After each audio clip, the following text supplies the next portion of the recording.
বনু তামিম ওনারা কয়েকজন নেতৃস্থানীয় ব্যক্তি নবীজির কাছে আসছেন নিজেদের সর্দার নির্বাচনের জন্য। আসার পরে এখানে একটা ঘটনা ঘটছে। আসার পরে আবু বকর রাদিয়াল্লাহু তাআলা আনহু নবীজির দরবারে আছেন, উমর রাদিয়াল্লাহু তাআলা আনহু আছেন এখানে। যখন আলোচনা করছে, নবীজি সাল্লাল্লাহু আলাইহি ওয়াসাল্লাম তখনও নির্বাচন করেন নাই যে অমুক নেতা, বলেন নাই। এর আগেই উমর রাদিয়াল্লাহু তাআলা আনহু বলতেছেন যে অমুক তোমাদের নেতা হইলে ভালো হবে। আবু বকর রাদিয়াল্লাহু তাআলা আনহু বলতেছে অমুক নেতা হলে ভালো হবে। দুইজনের কথা প্রস্তাব রাখছেন। এই নিয়ে উভয়জনের মধ্যে একটা ছোটখাটো তর্ক হয়ে গেছে। বলতেছে না, তারা দিলে ভালো হয়ে উঠতে, তার এই গুণ আছে, এই গুণ আছে, ওই গুণ আছে।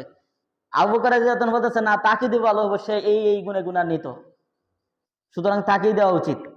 দুইজনের মধ্যে কথা হইতে হইতে কথার আওয়াজটা একটু বেশি হয়ে গেছে। এটা একটা ঘটনা। তখন এই ঘটনার আগে একটু অংশ আছে, এই অংশটা আমি এখন বলতেছি না, পরে বলবো। সূরার যে নিজাম, এই নিজাম অনুযায়ী বলবো।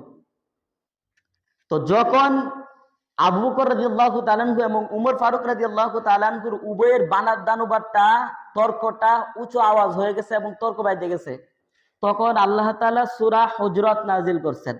নাজিল করে বলতেছেন, ইয়া আইয়ুহাল্লাযীনা আমানু লা তুকদ্দিমু বাইনা ইয়াদাইল্লাহি ওয়া রাসূলিহি ওয়াত্তাকুল্লাহ ইন্নাল্লাহা সামিউন আলিম। ইয়া আইয়ুহাল্লাযীনা আমানু, হে ঈমানদারগণ, লা তুকদ্দিমু বাইনা ইয়াদাইল্লাহি ওয়া রাসূলিহি ওয়াত্তাকুল্লাহ, তোমরা আল্লাহ এবং তার রাসূলের অগ্রগামী হও না। তোমরা আল্লাহ এবং তার রাসূলের কি হয় না? অগ্রগামী হও না। নবীজি সিদ্ধান্ত দেন নাই, এর আগেই উমর রাদিয়াল্লাহু তাআলা আনহু আবু বকর রাদিয়াল্লাহু আনহু সিদ্ধান্ত দিয়া দিয়েছেন। আল্লাহ তাআলা এটাও পছন্দ করেন নাই। আল্লাহ তাআলা কি বলছে যে না, তোমরা আল্লাহ এবং তার রাসূল চাইতাম তোমরা অগ্রগামী হও না। অথচ আবু বকর রাদিয়াল্লাহু তাআলা আনহু কে আর উমর ফারুক রাদিয়াল্লাহু তাআলা আনহু কে? আদম আলাইহিস সালাম থেকে নিয়ে মুহাম্মদ সাল্লাল্লাহু আলাইহি ওয়াসাল্লাম পর্যন্ত যত নবী রাসূল আছেন, এই নবীদের পরে পৃথিবীর শুরু জামানা থেকে শেষ জামানা পর্যন্ত যত মানুষ আসবে, সমস্ত মানুষের মধ্যে সবচাইতে সেরা যে দুই ব্যক্তি, তারা হইলেন হযরত আবু বকর, হযরত ওমর রাদিয়াল্লাহু তাআলা আনহুমা। তো তারা যখন নবীজির চাইতে আগায় যাইতে চেষ্টা করছে বা নবীজির কথার আগে কথা বলতে চেষ্টা করছে, তখন আল্লাহ তাআলা এটাও পছন্দ করেন নাই। এটা কে কেন্দ্র করে আল্লাহ তাআলা আয়াত নাজিল করে দিচ্ছেন। এরপরে বলতেছেন ওয়াত্তাকুল্লাহ, আল্লাহকে ভয় করো। ইন্নাল্লাহা সামিউন আলিম, নিশ্চয়ই আল্লাহ তাআলা সব শুনেন, সব জানেন। ছোট্ট থেকে ছোট্ট একটা বিষয়, আওয়াজ, যে আওয়াজটা আমরা শুনতে পাই না, পিপিলিকা কথা বলে আমরা শুনি, এর চাইতে আরো যে ক্ষুদ্র কোনো প্রাণী থাকে থাকে ওইটাও যখন কথা বলে আমরা শুনি না, ওই আওয়াজটাও আল্লাহ তাআলা শুনতে পান। আল্লাহ তাআলা জানেন, আলিম। একটা বিষয় ঘটে নাই, একদম কিয়ামতের আগে আগে ঘটবো, কিয়ামতের পরে ঘটবো, আল্লাহ তাআলা জানেন। আমার অন্তরে কি আছে, কি কল্পনা করতেছি, আমি জবান দ্বারা প্রকাশ করি নাই, আমি এখন স্থির করি নাই, আল্লাহ তাআলা এটাও জানেন আমার অন্তরে কি আছে। কোন বিষয় আল্লাহর কাছে গোপন নাই, আল্লাহ সব কিছু শুনেন, সব কিছু দেখেন।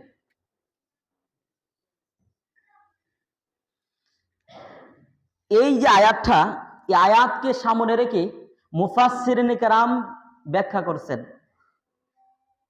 আল্লাহ রাসূল সাল্লাল্লাহু আলাইহি ওয়াসাল্লাম যতদিন জীবদ্দশায় ছিলেন, ততদিন পর্যন্ত কারো এই অধিকার ছিল না নবীজির চাইতে আগে কোনো কাজ করা, আগে কোনো কথা বলা, আগে কোনো চলাফেরা করা।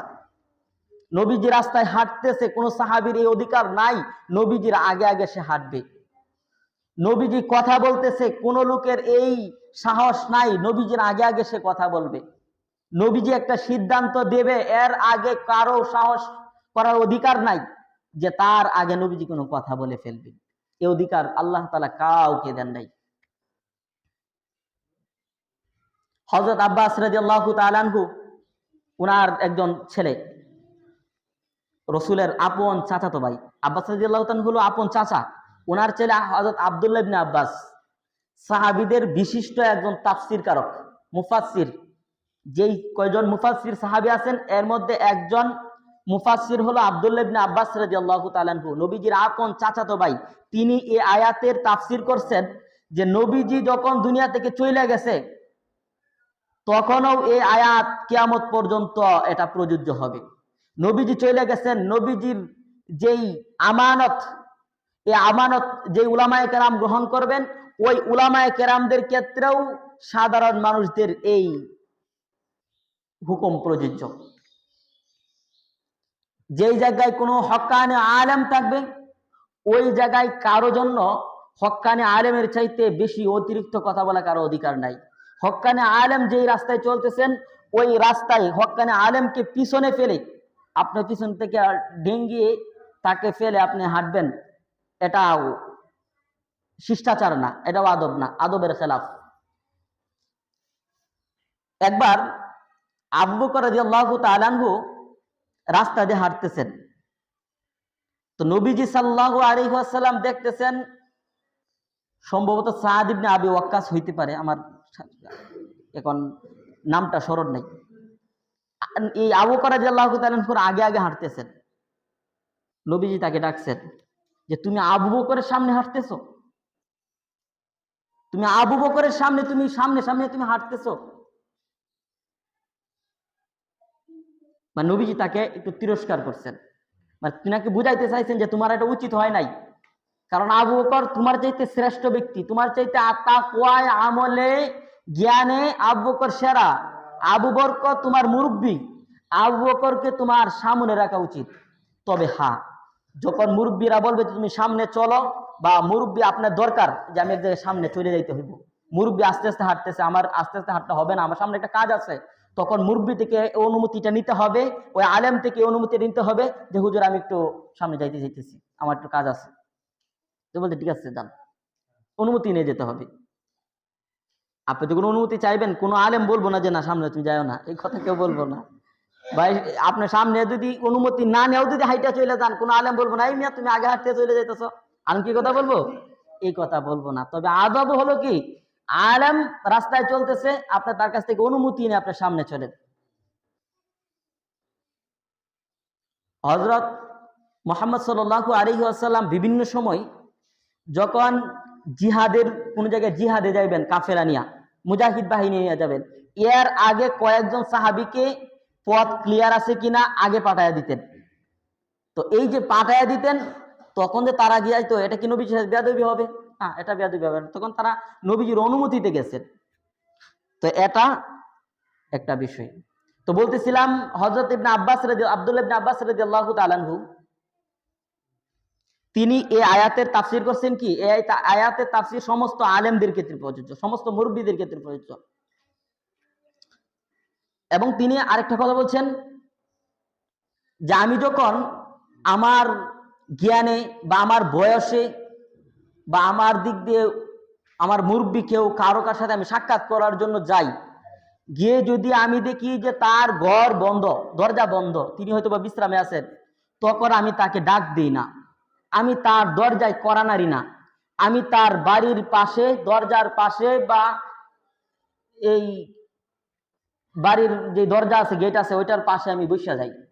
যখন দেখি তিনি বের হয়েছেন তখন আমি তার সাথে সাক্ষাৎ করি। আমরা হলে কি করি, যদি কোনো জায়গায় যাই, কথা কথা হুজুরের কাছে গেলাম, ইমাম সাহেবের কাছে গেছি, ইমাম সাহেব কথা কথা দরজা বাইন্দা ঘুমে আছে, হুজুর হুজুর আরে এত চিল্লান, কয়েকবারই দূর থেকে আসবে। এই আয়াতের যে মূল শিক্ষা, আব্দুল্লাহ ইবনে আব্বাস রাদিয়াল্লাহু তাআলা আনহুর যেই নসিহত, ওটা হলো কি, মুরব্বীরা ঘুমিয়ে আছে বা কোনো জায়গায় আছে, ডাক দেওয়া প্রয়োজন, চিল্লাফাল্লা না করা।